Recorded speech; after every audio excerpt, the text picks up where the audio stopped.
Hey everybody, it's Randy Ray here at the Literate Texan. Welcome to Driftwood Ranch. It's Tag Tuesday, and I have been tagged by two people for this one.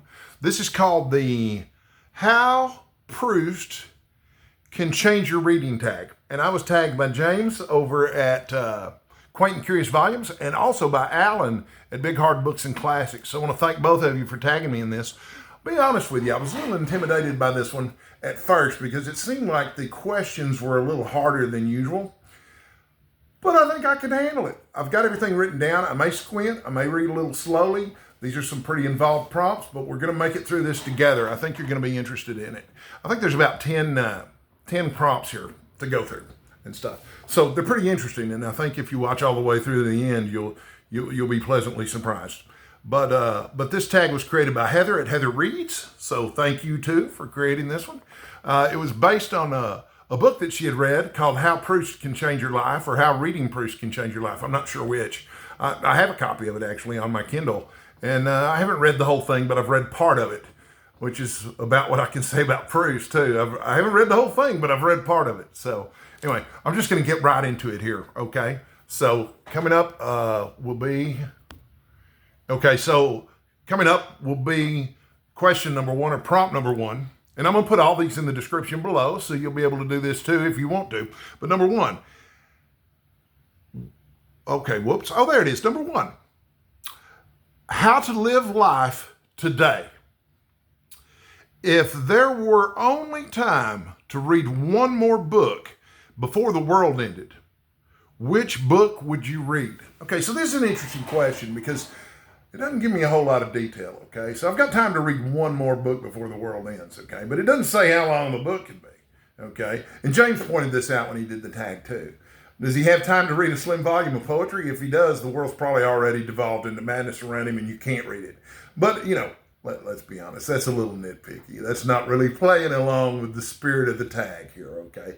So I've got to choose one more book to read before I die, okay? And I'm tempted to say I'd read the complete works of Shakespeare. You know, I've hardly got a Riverside volume around here with all of them in there.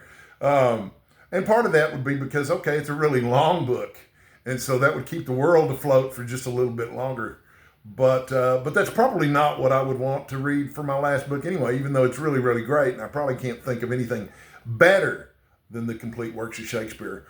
But I would probably, in all likelihood, go with something a little more personal and a little more nostalgic and a little more meaningful to me personally. And that's The Lord of the Rings, which is not short by any means. You know, it's a good solid 1,100 pages. It's one book, by the way. You know, it's divided into 3 volumes, and each volume is divided into two mini books. So, you know, it's often called a trilogy, but that's a mistake. Tolkien saw it as one book. And so that's how I'm going to define it too, as one book. But it's beautifully written. There's a certain amount of comfort involved in reading a book that you've read multiple times before. It'll remind me of my childhood, and it'll just be a great world to get lost in because, let's face it, if I'm reading this and the end of the world is coming, I'm going to want some escapism. And I can't think of too much better escapism than The Lord of the Rings. And it also teaches some lessons about life besides. So that's a great prompt, great question. I'm curious to know what you would read if this were, if the world were going to end. What book would you read? Leave it down in the comments. You know, there's nothing that says you can't answer these questions in the comments too. So I've been really pleased with the engagement on this channel lately because everybody seems to want to chat with me in the comments field below, and I think it's wonderful. I absolutely love it. So thank you for that. Number 2, how to read for yourself. Now, this was the one that made me think this was going to be a really complicated tag, okay? It says, name 2 books which had one or more of the Marquis de Lau's effects on you.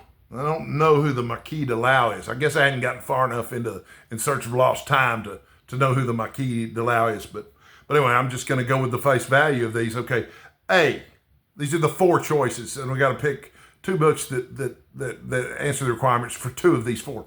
The first one is A, to recognize what we have in common with people who seem different than us or have lived different times. Okay, and that's one of the ones that I'm going to choose to answer.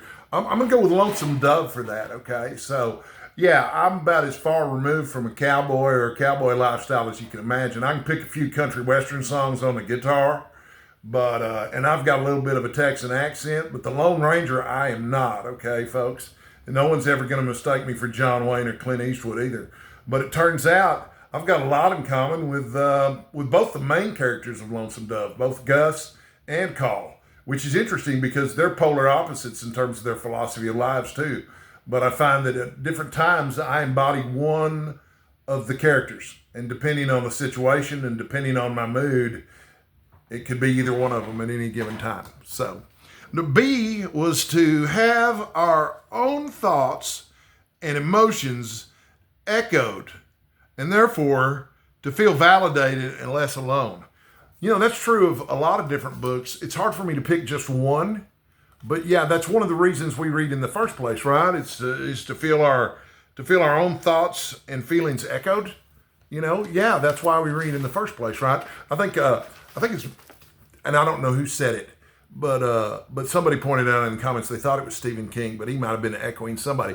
But somebody I mentioned on the channel not too long ago that reading was a form of telepathy, which I think is great. And I don't mean to claim that as something I said. You know, almost everything I've said I learned from somebody else, okay? But it's an aphorism that somebody said.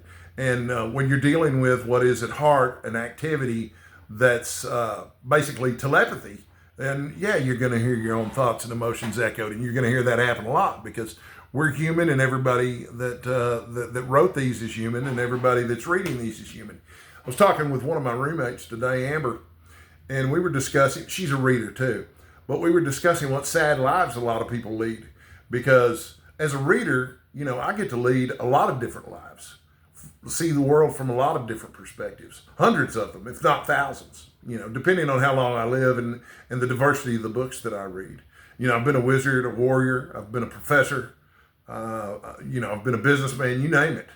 And, but other people, they just live one life, you know, they just smoke cigarettes and they might watch television, but that's not the same as getting inside the heads of someone in a book. It's just not the same thing. So that was B. C, to read about an idea or emotion and recognize it as one that you have experienced but never articulated. I couldn't think of an answer for this one specifically either. Believe it or not, in spite of the Texas accent, I am reasonably articulate, I think. So, for the most part, I'm also someone who talks about his feelings a lot. You know, I did have a therapist once who told me that she didn't feel like I was really in touch with my feelings, so I fired her. She's a great therapist. I probably should have kept her, but if she really thought I was not in touch with my feelings after I shared all my feelings with her, you know, she was probably the wrong therapist for me. I don't know if that was just a canned line or what. She's a lovely person. I have a lot of respect for her. I'd consider going back to her, but I don't really feel like I need any therapy right now. But yeah, I feel like I'm pretty good at articulating my feelings, and I don't know. That could just be the result of doing a lot of reading over a lot of years. D, to draw attention to something we have previously ignored or failed to recognize so that we see the world differently thereafter. Okay, so this one's interesting because this is not going to be my usual literary fiction answer. In terms of seeing the world differently after, I'm going to go with a book called Digital Minimalism by Cal Newport. Now, I'm not saying I'm an expert on the internet or on social media or internet marketing, but I am an expert on internet marketing and social media and the web. I just am. This is how I've made my living since 2005, is on the internet. And it's been a good living and I love it. I do not miss working in corporate America. But even when I worked in corporate America, I worked in the internet marketing department at hotels.com. So digital minimalism really opened my eyes to how insidious social media can be. It doesn't have to be, but it can be. But it also opened my eyes to how different my goals are from the people who own the social media sites' goals. Because before I read Digital Minimalism, I didn't realize they don't have a product to offer me on Facebook, okay? I'm the product that they're offering to the advertisers, but I don't necessarily behave that way, and I don't necessarily think that way. And I didn't until I read Cal Newport's book, which completely changed my relationship with social media and the internet. Completely changed it. So it's a great book. If you want to read it, it's not hard to read. It's very clear. But if you actually read it and follow through on the advice there, I'm not a big fan of self-help books, but if you read it and follow some of his suggestions, your relationship with the internet and social media would change too. It's impossible for it not to. Okay, so that was number 2. Moving on to prompt number 3, how to take your time. It says, if you had to spend a week in a cabin, okay, so I'm going to take issue with that already. If you had to, if you get to, I would love to spend a week in a cabin. I'm not physically well enough to go spend a week in a cabin somewhere right now. But if you had to spend a week in a cabin, I'm just going to read it as written, in the woods with no phone, television, radio, or internet. See, this all sounds like punishment to most people, but it sounds like heaven to me. And no transportation except your 2 feet. Okay, that part sounds really rough. And there was a hardback copy of Proust, In Search of Lost Time, in the cabin. Would you try reading the book, or would you do something else? And what would that be? I think this assumes that you would do something else, but I'm a reader. And why wouldn't I go ahead and try to read it? If it's the only book around, I'm definitely going to try to read it. I'm also going to take lots of naps, and I'm probably going to do some journaling. I'm probably going to do some meditating. I might go for some walks, depending on how I'm feeling. But yeah, I may not finish it, but I'm definitely going to take a shot at reading In Search of Lost Time. I mean, hell, I'm not even in a cabin, and I took a shot at reading In Search of Lost Time this year. Probably take another shot at it next year. Might take a shot at it the year after that if I don't succeed. But yeah, I haven't succeeded in reading all of In Search of Lost Time yet. But that doesn't mean I'm going to quit, Never surrender. Never quit, never surrender. So that was prompt number 3, how to take your time. This next one is prompt number 4, how to suffer successfully. I love the prompts. They just sound they're so classy. These questions about reading are so classy. Is it true for you that some kind of suffering or unhappiness is probably what made you a reader or a writer? Now, I'm going to say, yeah, probably, okay? Suffering is a strong word. I don't think anybody has the childhood that they hope to have, and I love my parents. I love my family. I love the town that I was raised in. I don't know that I would have too many preferences to what I would change about it. The 1970s and 1980s were a glorious time to be alive in Bonham, Texas. But, there were certain things about it, and I'm not going to go into a lot of detail about it here. But if you were a bookish child like I was, or a bookish teenager like I was, that was not the road to respect in Bonham, Texas, okay? The road to respect in Bonham, Texas was to play football. That's just how it was. People who read and played Dungeons and Dragons, that didn't earn you a lot of street cred in Bonham, Texas. Prompt number 5, how to express your emotions. Weren't we just talking about this? Think of any book you recently read and enjoyed. In 100 words or less, describe what you think was good about it without using adverbs or adjectives. Okay, so I couldn't think of which book to write about, so I just decided to go with the most recent book that I read, which was Lullaby by Chuck Palahniuk. And I know not everybody's a Chuck Palahniuk fan. I'm not a Chuck Palahniuk fan all the time, but I am a Chuck Palahniuk fan some of the time. Lullaby is my favorite book by Chuck Palahniuk, and it is definitely a horror novel. It's a short horror novel. You can finish it very quickly. It was a perfect choice for horror mayhem. These are my 100 words. I'm pretty sure I eliminated all the adjectives and the adverbs, but if I accidentally left one in, well, we'll chalk it up to me being an ignorant Texan, okay? So here's what I wrote. In Lullaby, Chuck Palahniuk expresses his disdain and frustration with the banalities of life today.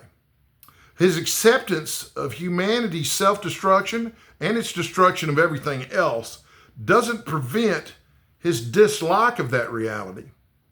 We and the characters in Lullaby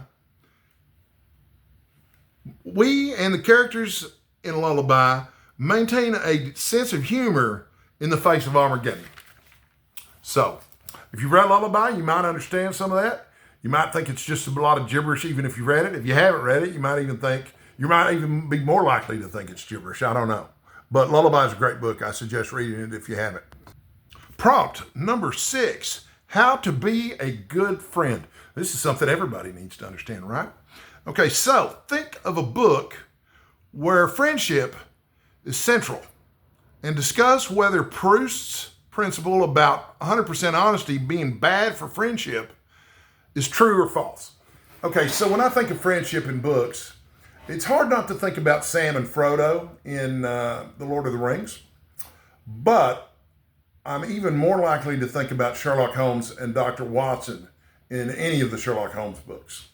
And then in terms of being 100% honest, this is something that I'm reading into the text that may or may not have been intended by the author. But almost all of the Sherlock Holmes stories begin with Sherlock making a display of his deductive skills. You know, oh, I perceive that you were smoking this kind of cigar this morning at this particular dock, or, you know, obviously your father's an alcoholic and you're the squire of such and such or whatever. And then Watson is always incredulous. He's like, oh my God, Holmes, this must be some kind of witchcraft. How is it possible that you know this? I couldn't believe that you figured this out. Okay, well, this happens often enough that after a while, you start to think, Watson, why are you so surprised by this all the time? You've seen it countless times before. I mean, you know, I've counted the number of stories. I suspect that Watson likes to feed his friend's ego, and his friend likes having his ego fed. So I don't think Watson is being 100% honest with his surprise and admiration for Holmes's abilities. I think he's probably pretty bored with it after a certain point. After a certain point in the books, it does seem, too, that that Holmes doesn't impress Watson so much as he impresses whoever's visiting or whoever the potential client is. Prompt number 7, how to open your eyes. Is there a book that opened your eyes to the beauty of a different genre or a different type of writing or different subject matter? Okay, so when I was a teenager, I really loved fantasy and science fiction. That was what I liked to read. And I read a little bit of mystery fiction too. I read The Lord of the Rings, The Hobbit, read a couple of the Flashing Swords anthologies down at my local public library, so I got into the sword and sorcery subgenre of fantasy. But I also read a lot of the classic science fiction of the day. And the big three were still really popular in the 70s and 80s. So I read plenty of Robert Heinlein, I read plenty of Arthur C. Clarke, I read plenty of Isaac Asimov. But I also had subscriptions to Isaac Asimov's science fiction magazine and the Magazine of Fantasy and Science Fiction. My mom bought me subscriptions to both of those when I was 12, and she kept those subscriptions active for me until I was 18, at which time she thought that I could afford to pay for them on my own, which offended me horribly, by the way. I thought she should keep paying for them until I finished college. But she was probably right. I see things from her perspective a little more at this time. What I was not a fan of, until I found it at a garage sale, was horror literature. Okay, but I went to a garage sale and they had a copy of Salem's Lot by Stephen King for a quarter. Okay, now even then, a mass market paperback for a quarter, especially one in good condition, and this was in good condition, for a quarter is a pretty good deal. And Salem's Lot, if you haven't read it, is a modern, or it was then a modern, it was published in the 70s, is a modern take on the vampire myth. It's basically an updated version of Dracula, set on the East Coast of the United States. And it's absolutely terrific. And once I read that, I became hooked on Stephen King for a while, and I explored outward from there. I got into Robert McCammon. I got into H.P. Lovecraft. I read a lot of Robert Bloch. But yeah, that's what turned me on to horror fiction as a genre, which was something I ignored up until that point. Okay, so prompt number 8, how to be happy in love. Well, you may be asking the wrong one about this. Do you have any personal pointers to help a flagging reader refresh their love of reading? I made a whole video about how to motivate yourself to read, and it was aimed at people who've lost their motivation to read, obviously. Their flagging love of reading is what the video's all about. And if you search Google or search YouTube for Randy Ray, how to motivate yourself to read, like magic, my video will come up and you'll get to watch the whole thing. I go on at great length about the subject there. Here, I'm just gonna talk about it briefly and in short. You know, if your reading's not going the way that it used to, chances are there are other areas of your life that are also not going well. It's possible that you're bored. It's possible that you're tired. It's possible that you're not eating right. It's possible that you're sick. You should explore these things. I guess maybe I'm being a holistic reader here, but you should check to see what else is going on in your life that's causing this disillusionment or this change in your reading habits. And it's possible that you've just read enough bad books in a row that you're tired of bad books, in which case the solution is simple. Read something really good, man. That's how you get back into reading. Okay, we're getting close to the end here. Prompt number 9, how to put books down. Somehow I don't have a problem with this one. You'd think I would since I'm obsessed with reading and books, but it says here, is there a writer you once considered a kind of oracle or book you once thought you would always adore, but over time you've grown to see the author / book differently? Okay, so when I was a teenager, I really liked Piers Anthony. He'd written a series of novels called the Xanth novels. The Xanth novels were kind of cool. These are fantasy novels that are set on a magical peninsula which looks remarkably like Florida. And everyone who lives in Xanth has a magical talent or a magical power of some kind. And that might be something really minor. In fact, 99% of the people have a magical talent that's really minor. Like they may be able to change the skin on their arm to have purple polka dots. It does absolutely nothing for them. If you have a really powerful magical talent, then you're considered a wizard or a magician. A really powerful magical talent might be to control the weather, for example. Or you might have almost infinite knowledge. That would make you a wizard or a magician. And the only people qualified to be the kings or queens of Xanth are people with a power great enough to be a wizard. And the story of A Spell for Chameleon, which is the first in this seemingly never-ending series of novels set in Xanth, which are okay. When I was a teenager, I thought they were really great, but now I see them as really okay. The humor is pretty sophomoric in them and remarkably sexist in a lot of ways, although Piers Anthony doesn't think so. And I like Piers Anthony. I think he's probably an all right guy. You know, from his perspective, you know, this is probably all okay, but you know, I don't know that his perspective or his worldview on male and female relationships is very evolved. Let's just say that. Mine has changed over time. Piers Anthony hasn't. And I read A Spell for Chameleon now, which is ostensibly about a character named Bink who has no magical talent. And if you have no magical talent that you can display by your 21st birthday, you're going to get exiled to Mundania. That's where we live, is in Mundania. In Mundania, nobody's got any magic. And the worst thing that can happen to you in Xanth is to get expelled from Mundania. But he meets a woman whose nickname is Chameleon. And she has 3 personalities, okay? And her personalities change with the phase of the moon. You might have figured out where this is going already if you didn't know already. But during a certain phase of the moon, she's really unattractive and very smart, but also very angry and kind of mean and caustic. But during another phase, she's very beautiful and very loving and also not very bright. And then there's kind of an in-between phase where she's a little bit of both. You don't have to be a literary critic to find the metaphor there. And you don't have to be particularly evolved in terms of sexual relationships to see how that might be problematic. Okay, so yeah. So that's how things have changed in terms of how I feel about A Spell for Chameleon anyway. So anyway, and then prompt number 10, this is a simple one. Prompt number 10 is to tag people. All right, so this tag's been going on for a while, and people I've noticed when they do tags are making longer and longer lists of people that they tag. So chances are almost everyone I know has already been tagged in the How Proust Can Change Your Reading tag. So I'm not going to tag anybody here other than to say, if this sounds like an interesting tag for you to do, the prompts are going to be in the description below.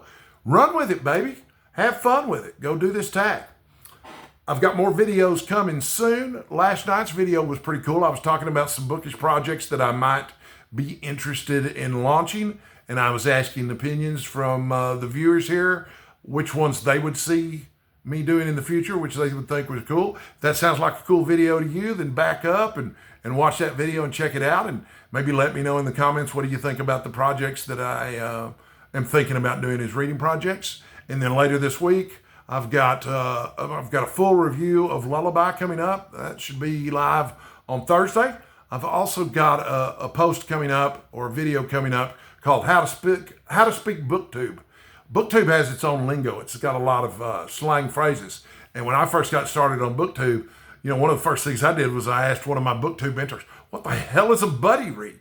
So it's going to be aimed largely at newcomers, although there may be a phrase or two that you've heard and didn't know what it meant, or there might be something you want to discuss. Anyway, it's going to be a cool video. I'm probably going to post it tomorrow, so be sure to look for that. And, until I see you again, thank you so much for watching. I'm so glad you're here.